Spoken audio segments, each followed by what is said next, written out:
ए बाजू हे बाजू बाजू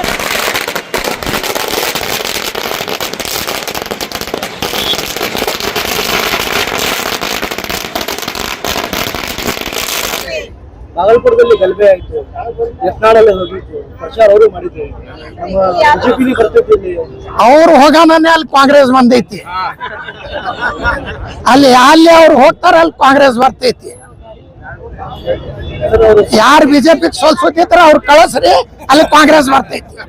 आ रहे मतलब ये जो शासक आप बात कर रहे हो, पहली बात वो बीजेपी का शासक नहीं है, वो उच्चाटित यानी कि लात मारकर हकाल दिया हुआ शासक है।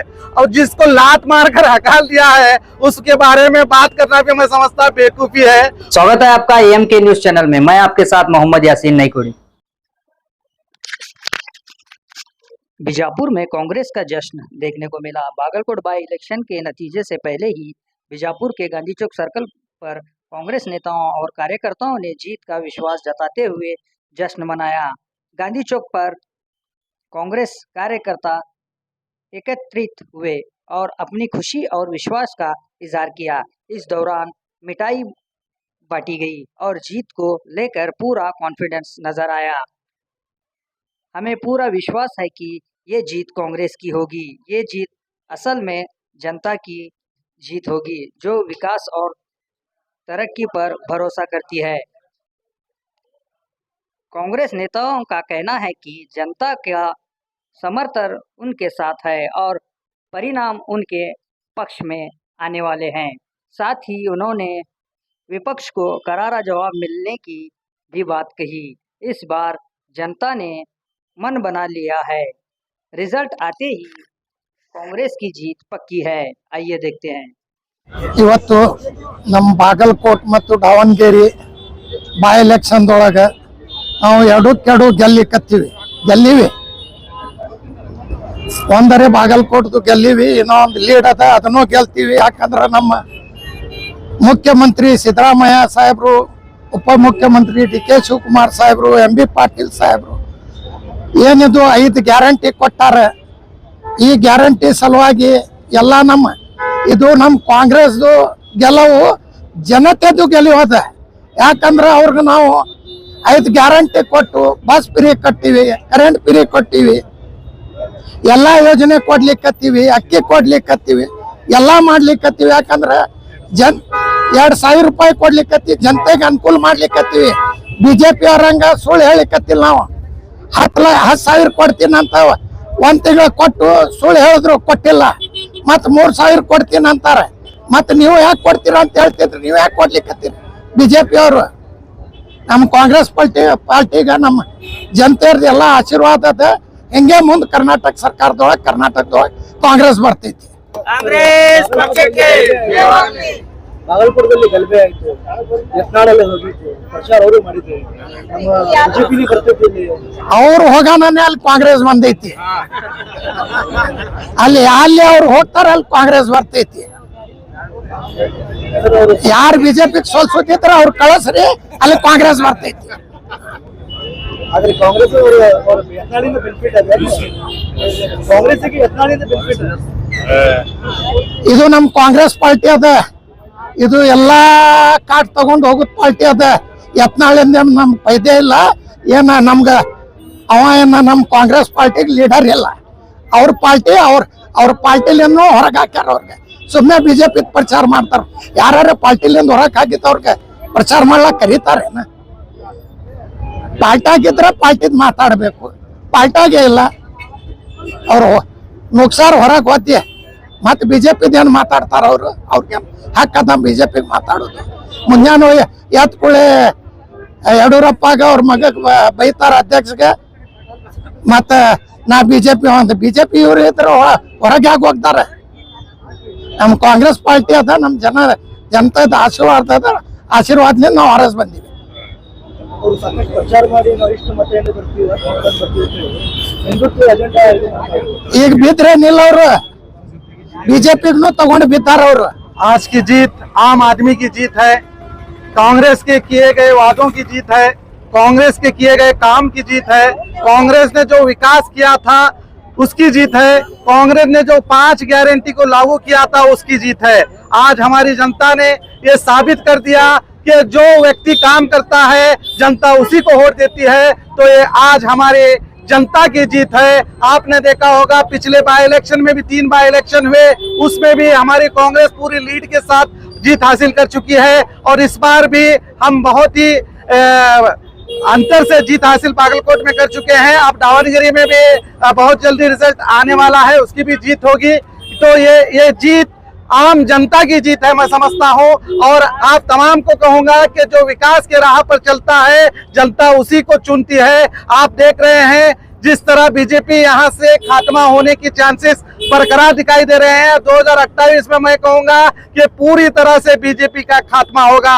जो सिर्फ झूठे वादे कर लोगों को हिंदू मुसलमान के नाम पर बांटने की जो गंदी सियासत करती थी, आज हमारी जनता, बागलकोट की जनता ने, दावणगिरी की जनता ने बता दिया कि धर्म की राजनीति नहीं चलेगी, अब सिर्फ चलेगी तो विकास की राजनीति चलेगी।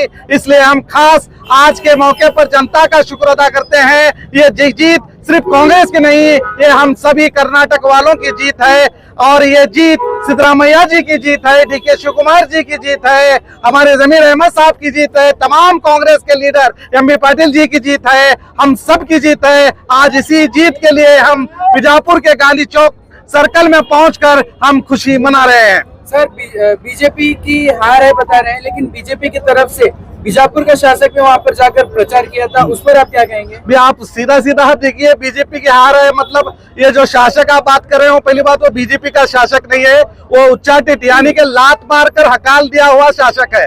और जिसको लात मारकर हकाल दिया है उसके बारे में बात करना भी मैं समझता बेवकूफी है। वो दीवाना है और दीवाना जिसे बुलाया भी नहीं जाता वो दीवानगी की तरह जा रहा है। और उससे मैं समझता हूं कि यही लोग जो हिंदू मुस्लिम की गंदी सियासत करते हैं, इसी का फायदा हमारे कांग्रेस पार्टी को हुआ है। और सबसे बढ़कर विकास जो कांग्रेस पार्टी ने विकास किया है, जो 5 गारंटी लागू किया गया है, यही जो बसवनगौड़ा पाटिल आप बात कर रहे हैं, ये कह रहा था कि ये स्कीम 1 साल भी नहीं चलेगी, तो मैं आपको बता दूं ये 3 साल से स्कीम बाकायदा चल रही है और आने वाले 2 साल तक भी चलती रहेगी। ये भौंकने वाले कुत्ते हैं, ये भौंकते ही रहेंगे। सर ये जो बीजेपी का जो कैंडिडेट है वो मेरा कैंडिडेट है बोल के ऐसे वो बताते रहते हैं, उस पर आपका क्या? मैं वही बोला ना, पागल जो होता है को, पागल की बात को हमें गलत भी नहीं समझना और वो सही भी नहीं होती। वो दीवाना रहता है, वो जो जबान में आता है वो बोल देता है। वो पूरी तरह से दीवाना हो गया है, क्योंकि जब बच्चे को घर से आप बाहर ढकल देते हैं, घर से निकाल देते हैं, तो बच्चा दीवाना हो जाता है, कहाँ जाऊं कहाँ पता नहीं। तो इस तरह ये पागल हो गया है, ये समझता है कि बीजेपी के जितने भी शासक हैं ये इसके हैं, जबकि इसे ही बीजेपी में से लात मारकर हकाल दिया गया। कांग्रेस की जीत को लेकर आप एमएलए बसवनगौड़ा पाटिल को क्या कहना चाहेंगे? नहीं, उसको देखो, उसका कौन सा भी योगदान नहीं है। वो उसको मैं ये बोलूंगा कि 2008 में अगर दम रहा तो बीजापुर से ही जीत के दिखा। 2028 सॉरी माफी चाहता हूँ, 2028 में अगर दम रहा तो बीजापुर से खुद जीत के बता, तू दूसरे जगह जाकर क्या जीतेगा, जिताएगा। ಕರ್ನಾಟಕದಲ್ಲಿ ನಡೆದಿರುವಂತಹ 2 ವಿಧಾನಸಭೆಯ ಉಪಚುನಾವಣೆಗಳಲ್ಲಿ ಕಾಂಗ್ರೆಸ್ ಪಕ್ಷ ಭರ್ಜರಿಯಾಗಿ ಜಯಬೇರಿ ಬಾರಿಸಿದ್ದು, ಅದರಲ್ಲಿ ವಿಶೇಷವಾಗಿ ಬಾಗಲಕೋಟೆಯಲ್ಲಿ ಅಹಿಂದ ವರ್ಗ ಮತ್ತು ಇಡೀ ಸಮಸ್ತ ಬಾಗಲಕೋಟೆ ಮತಕ್ಷೇತ್ರದ ಎಲ್ಲ ಮತದಾರ ಪ್ರಭುಗಳು ಕಾಂಗ್ರೆಸ್ ಪಕ್ಷಕ್ಕೆ ಆಶೀರ್ವಾದ ಮಾಡಿ ಸುಮಾರು 22,867 ಮತಗಳ ಅಂತರದಿಂದ ಜಯಬೇರಿ ಬಾರಿಸಿ ಅಲ್ಲಿ ಬಿಜೆಪಿಯವರಿಗೆ ಒಂದು ತಕ್ಕ ಉತ್ತರವನ್ನು ನೀಡಲಾಗಿದೆ। ಕಾಂಗ್ರೆಸ್ ಪಕ್ಷ ಏನು ನಮ್ಮ ಕರ್ನಾಟಕದಲ್ಲಿ 5 ಗ್ಯಾರಂಟಿ ಯೋಜನೆಗಳನ್ನು ಏನು ಜಾರಿ ಮಾಡಿತ್ತು ನೋಡಿದಂತೆ ನಡೆದು ಈ ಕಾಂಗ್ರೆಸ್ ಪಕ್ಷದ 5 ಗ್ಯಾರಂಟಿಗಳನ್ನು ಜಾರಿಯಾಗಿದ್ದಕ್ಕಾಗಿ ಅಲ್ಲಿನ ಜನ ನಾವು ಪ್ರಚಾರದಲ್ಲಿ ಇರುವಾಗ ಕಾಂಗ್ರೆಸ್ ಪಕ್ಷಕ್ಕೆ ತುಂಬಾ ಅಲ್ಲಿ ಒಲವಿತ್ತು, ನಮಗೆ 100ಕ್ಕೆ 100 ವಿಶ್ವಾಸವಿತ್ತು। ನಾವು ಸುಮಾರು ಒಂದು 25,000 ಮತಗಳ ಅಂತರದಿಂದ ಗೆಲ್ತೇವೆ ಅಂತ ಹೇಳಿ, ಆದ್ರೂ ನಾವು 23,000 ಮತಗಳ ಹತ್ತಿರ ಬಂದು ನಾವು ಈ ಗೆಲುವನ್ನು ಸಾಧಿಸಿದ್ದೇವೆ। ಈ ನಿಟ್ಟಿನಲ್ಲಿ ನಮ್ಮ ವಿಜಯಪುರ ಮಹಾನಗರ ಪಾಲಿಕೆ ಗ್ಯಾರಂಟಿ ಸಮಿತಿ ವತಿಯಿಂದ ಹಾಗೂ ನಮ್ಮ ಎಲ್ಲ ಅಧ್ಯಕ್ಷರುಗಳ ವತಿಯಿಂದ ಮತ್ತು ಸದಸ್ಯರ ವತಿಯಿಂದ ಹಾಗೂ ಜಿಲ್ಲಾ ಕಾಂಗ್ರೆಸ್ ಸಮಿತಿಯ ಎಲ್ಲ ಸಮಸ್ತ ಪದಾಧಿಕಾರಿಗಳ ವತಿಯಿಂದ ನಾನು ಶ್ರೀ ಉಮೇಶ್ ಮೇಟಿ ಅವರಿಗೆ ಹಾರ್ದಿಕವಾಗಿ ಶುಭಾಶಯಗಳನ್ನು ಹೇಳುತ್ತೇನೆ।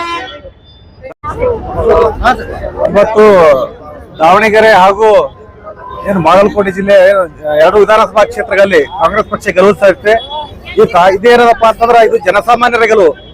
ಇವತ್ತು ರಾಜ್ಯದಲ್ಲಿ ಸಿದ್ದರಾಮಯ್ಯನವರು ಏನು ಪಂಚಗ್ಯಾರಂಟಿಗಳನ್ನ ಕೊಟ್ಟರು, ಮಹಿಳೆಯರಿಗಾಗಿ ಆಗಿರ್ಬೋದು, ಜನಸಾಮಾನ್ಯರಿಗಾಗಿ ಇವತ್ತು ಎಲ್ಲಾ ಯೋಜನೆಗಳನ್ನು ತಲುಪಿಸುವ ಮುಖಾಂತರ ಇವತ್ತು ಅಭಿವೃದ್ಧಿ ಅಂತ ಕಾಂಗ್ರೆಸ್ ಪಕ್ಷ ಹೋಗ್ತಾ ಇದೆ. ಹಾಗಾಗಿ ಇವತ್ತು ಜನಕ್ಕೆ ಗೊತ್ತಾಗ್ಯದ ಯಾರು ಅಭಿವೃದ್ಧಿ ಮಾಡ್ತಾರ, ಯಾರು ಇವತ್ತು ಜನಸಾಮಾನ್ಯರಿಗೆ ಅಭಿವೃದ್ಧಿಗಳನ್ನ ತಲುಪಿಸ್ತಾರ, ಯೋಜನೆಗಳನ್ನ ತಲುಪಿಸ್ತಾರ ಅಂತಕ್ಕಂಥದ್ದು ಕಾಂಗ್ರೆಸ್ ಪಕ್ಷದ ಸಾಧ್ಯ ಅಂತಕ್ಕಂಥದ್ದು ಜನಸಾಮಾನ್ಯರು ಕೂಡ ತಿಳಿದಿದೆ. ಹಾಗಾಗಿ ಇವತ್ತು ನೋಡ್ತಾ ಇದೀವಿ ನಾವು ಬಾಗಲಕೋಟೆ ಜಿಲ್ಲೆಯಲ್ಲಿ ಸುಮಾರು 17ರಿಂದ 18,000 ಮತಗಳ ಅಂತರದಿಂದ ಇವತ್ತು ಮೇಟಿ ಅವರು ಗೆಲ್ತಾ ಇದ್ದಾರೆ. ಹಾಗೆ ಇವತ್ತು ದಾವಣಗೆರೆಯಲ್ಲೂ ಕೂಡ ಗೆದ್ದೇ ಗೆಲ್ತಾರೆ. ಇವತ್ತು ಕಾಂಗ್ರೆಸ್ ಪಕ್ಷ ಅಭಿವೃದ್ಧಿ ಪರವಾಗಿದೆ. ಬಿಜೆಪಿ ಯಾವತ್ತಿದ್ರು ಕೂಡ ಕೋಮು ಗಲಭೆಯನ್ನು ಎಬ್ಬಿಸ್ತಕ್ಕಂಥದ್ದು. ಇವತ್ತು ಮೋದಿ ಅವರು ಕೊಟ್ಟಂತ ಯಾವುದೇ ಭರವಸೆಗಳನ್ನು ಈಡೇರಿಸಲಿಲ್ಲ. ಆದ್ರೆ ಸಿದ್ದರಾಮಯ್ಯನವರು ಏನು ಭರವಸೆ ಕೊಟ್ಟಿದ್ರು ಆ ಎಲ್ಲಾ ಭರವಸೆಗಳನ್ನ ಈಡೇರಿಸಿ ಇವತ್ತು ಎಲ್ಲರಿಗೂ ಕೂಡ ಸುಭಿಕ್ಷೆಯನ್ನು ನೋಡ್ತಕ್ಕಂಥ ಕೆಲಸ ಇವತ್ತು ಕಾಂಗ್ರೆಸ್ ಪಕ್ಷ, ಸಿದ್ದರಾಮಯ್ಯನವರ ನೇತೃತ್ವ ಪಕ್ಷ, ಹಾಗೆ ಸನ್ಮಾನ್ಯ ಡಿ ಕೆ ಶಿವಕುಮಾರ್ ಅವರು ಎಲ್ಲರೂ ಕೂಡ ಇವತ್ತು ಅಭಿವೃದ್ಧಿ ಅಂತ ನೋಡ್ಕೊಂಡು ಹೋಗ್ತಾರೆ ಅಂತಕ್ಕಂಥ ಭರವಸೆ ಇಟ್ಕೊಂಡು ಇವತ್ತು ಎರಡೂ ಕ್ಷೇತ್ರದಲ್ಲಿ ಕೂಡ ಜನಸಾಮಾನ್ಯರು, ಮತದಾರರು ಕಾಂಗ್ರೆಸ್ ಪಕ್ಷಕ್ಕೆ ಆಶೀರ್ವಾದ ಮಾಡಿದ್ದಾರೆ. ಮುಂದೆ 2028ರಲ್ಲೂ ಕೂಡ ಕಾಂಗ್ರೆಸ್ ಪಕ್ಷ ಈ ರಾಜ್ಯದಲ್ಲಿ ಅಧಿಕಾರಕ್ಕೆ ಬಂದೇ ಬರ್ತದ.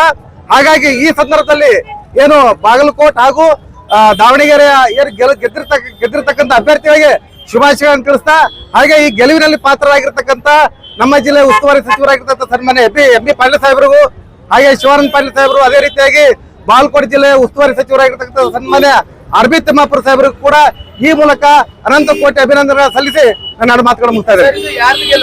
ಇದು ಜನಸಾಮಾನ್ಯರ ಗೆಲುವು, ಕಾಂಗ್ರೆಸ್ ಗೆಲುವು, ಕಾರ್ಮಿಕರ ಗೆಲುವು, ನೊಂದವರ ಶೋಷಿತರ ಗೆಲುವು. रमेश कुटवाड़, जिला कांग्रेस अध्यक्ष, परिशिष्ट जाति विभाग, विजयपुर। और ज्यादा खबरों से जुड़ने के लिए हमारे इस चैनल को लाइक करें, सब्सक्राइब करें और बेल आइकॉन दबाना ना भूलें।